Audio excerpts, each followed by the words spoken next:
और आंदोलन में इस तरह का नहीं होना चाहिए कि जिस तरह से हरियाणा सरकार जिस तरह से अत्याचार कर रही है वो गलत है। और क्या आपका एसकेएम जो है वो एसकेएम देखो, हमारा तो पूरा सपोर्ट है।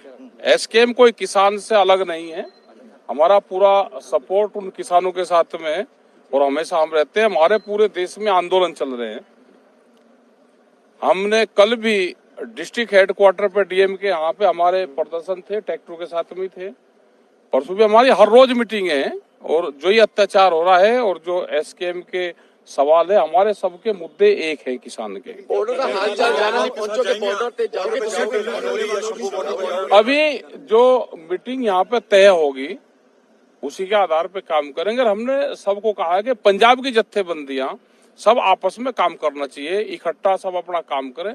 किसान का इशू है तो फिजिकल रूप से वहां पे जाना है, बाहर से सपोर्ट करनी है, बातचीत में शामिल होना है, क्योंकि जो वहाँ की कमेटी है उसने ही आंदोलन शुरू करा है। कमेटी ने वही सरकार से बातचीत कर रही है। हमने कहा कि वो कमेटी भी तरफ से आह्वान किया गया कि देश भर की जितनी भी किसान जत्थेबंदी है, जितने भी किसान हैं वो हमारे साथ हरियाणा बॉर्डरों पर आकर खड़े हों, ताकि जो सरकार अभी इनकी बातचीत हुई होगी तो, क्योंकि एसकेएम की कोई बातचीत हुई है या दूसरी जत्थेबंदी की बातचीत हुई है तो बिल्कुल सबको साथ जाना चाहिए।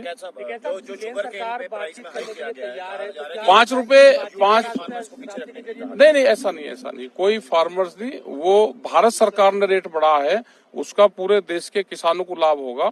उत्तर प्रदेश में तो उससे ज्यादा रेट खुद ही है, पंजाब में भी ज्यादा है, हरियाणा में भी ज्यादा है, लेकिन इन पैसों का फायदा जो साउथ के हमारे स्टेट हैं उनको इसका फायदा रहता है। पिछले समय जब भाई 5 रुपए बढ़ा दिया, अगर देश के किसानों को 5 रुपए बढ़ा है, मिला है, ये वहां को मिलेगा। यहाँ तो पंजाब में तो पहले ही ज्यादा है, पंजाब में स्टेट गवर्नमेंट देती है, स्टेट गवर्नमेंट का ज्यादा है। यहाँ पे तो 391 के आसपास यहाँ का है, हरियाणा में उससे कम है, उत्तर प्रदेश में 370 के आसपास। ऊर्जादाता के साथ साथ उर्वरक दाता बनाने का भी लक्ष्य है, हम बनाना चाहते हैं। कैसे बढ़ाओगे? खाद बीज महंगा कर फसल के रेट कम देके ये किसान अपने आप बन जाएगा, सारा दाता बन जाएगा। आप एमएसपी गारंटी कानून दे दो, व्यापारी आधे में फसल लूटता है और बना रहे ऊर्जादाता। भाई फसल लूट ली, मतलब व्यापारी से उनको फायदा देने के लिए सरकार काम कर रही, किसान के से छीन कर उनको दे रहे हैं। वो नहीं बताने के कि व्यापारी को हम कानून बनाएंगे और व्यापारी से जो लूट मच रही है वो देंगे, और जो एमएसपी के नाम पे गलत प्रचार कर रहे हैं वो बताओ ना। समझ केंद्र सरकार ने ऑफर दिया था कि 5 फसलों पे हम क्यों दे 5 फसलों पे? पहले तो एक चीज कहते हैं आप लोगों के माध्यम से ही कि पूरे देश के किसानों को मिलना चाहिए और फसलों को भी मिलना चाहिए। हमने कहा कि पहले इसी पे कानून बना दो और दूसरी फसलों को ऐड करो। दूध भी ऐड होना चाहिए, मछली, मीट, अंडा भी ऐड होना चाहिए, नारियल भी ऐड होना चाहिए, लेकिन पहले सरकार जो 23-24 फसलें हैं उसी को कानून बना दो। दिल्ली मार्च में पार्टिसिपेट करेंगे साहब? दिल्ली तो गाजियाबाद से सोनीपत से बनता नजदीक है। हाँ जी, शंभू बॉर्डर खनौरी पे जो बैठे हैं आप लोग जाएंगे? देखो, हम ये हैं कि एसकेएम की और जो वहाँ की कमेटी है उनकी कोई बातचीत हुई होगी, शायद चंडीगढ़ में मीटिंग इसीलिए रखी कि कोई बातचीत हो और इसका समाधान निकले। ये लड़ाइयाँ लंबी हैं, एक मोर्चे से नहीं। दिल्ली को जैसे चारों तरफ से पहले घेरा था उसी तरह से दिल्ली घिरेगी, और वो कितने दिन बाद में मान लेगी वो सबका है। सब किसानों को इकट्ठा रहना चाहिए, अकेले नहीं लड़ना चाहिए।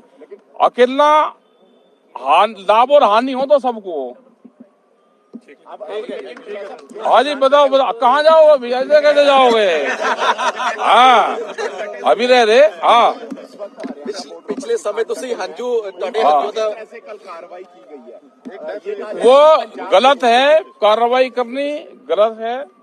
और जितने भी हमारी लीडरशिप है उनको फ्रंट पर रह के बच्चों को रोकना चाहिए। जहां एक बार स्टे हो गया वहां पर जमना चाहिए। अभी पिछले समय वही लंगर और वो डाल दें, सब जमे, और फिर जब बातचीत हो, जाना हो। भाई देश में किसान तो इतने हैं, अगर आपस की जत्थेबंदी, खास करके देखो पूरा देश पंजाब पे चलता है। हमने कभी पंजाब को डिनाई नहीं करा। पंजाब की 40 जत्थेबंदी हैं, ये इकट्ठी हो जाए तो पूरा देश इकट्ठा हो जाएगा। सर आप कह रहे हैं कि बॉर्डर पे जब इतनी फोर्स थी तो आगे ऐलान नहीं करना चाहिए। अरे फोर्स तो चलो यहाँ की फोर्स है, तो सोनीपत में है, उधर है, यूपी में है, वे हैं, उनसे तो दिल्ली नजदीक है।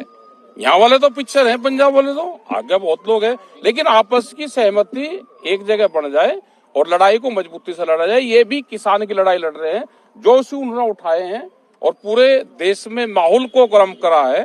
तो इन लोगों का, पंजाब के लोगों का खास करके धन्यवाद है इनका, सभी किसानों का, इन जत्थेबंदियों का।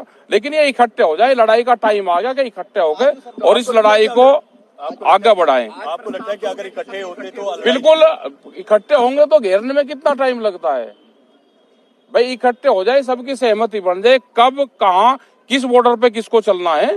जो पहले वाला आंदोलन था उसमें एसकेएम इकट्ठा था, पूरा देश का किसान एक था, वहां से हम इकट्ठे आए। दिल्ली की लड़ाई में सब हम इकट्ठे रहने चाहिए।